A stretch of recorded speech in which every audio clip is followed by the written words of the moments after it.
I did it. I moved to Australia. I did it. I mean, this thing that I always wanted to do, I did.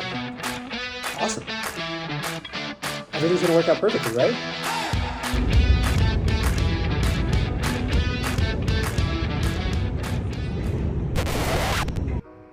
That's what I thought was gonna happen. I moved to Australia, I did the big scary thing, and I thought I was gonna meet my Aussie wife, and we were gonna settle down, and I thought I was gonna have an acting agent, and an acting career would pop off. And I just thought in general, everything was gonna work out perfectly for me. I didn't necessarily think New York was the problem, but I did think Sydney would be the solution. And it was, in some ways at least. My perspective around career identity shifted, became less entitled. I relaxed and enjoyed my life more, got into surfing, and I developed the kind of self-belief of I'll figure it out that arises when you have no other choice. But in other ways, things didn't change. I didn't meet my Aussie wife, I didn't get an acting agent, and things did not work out perfectly for me. Honestly, moving here, the first few months were really challenging. I didn't know anyone, I didn't have any friends, I didn't know what I was doing. I was living off my savings and not having a job.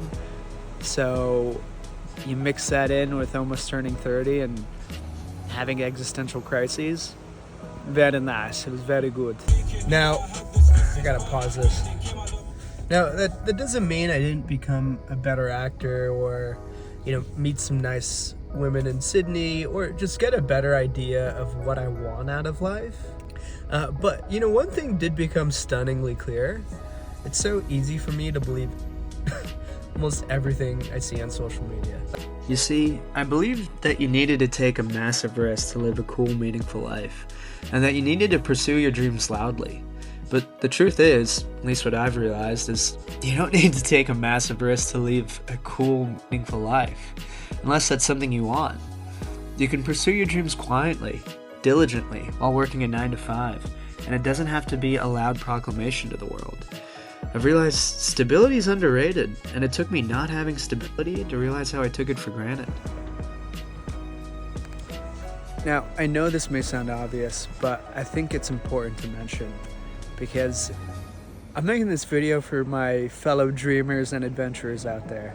The ones that really want to move somewhere, believe that part of their story is written in a new place, but can sometimes overly romanticize the path, like your boy.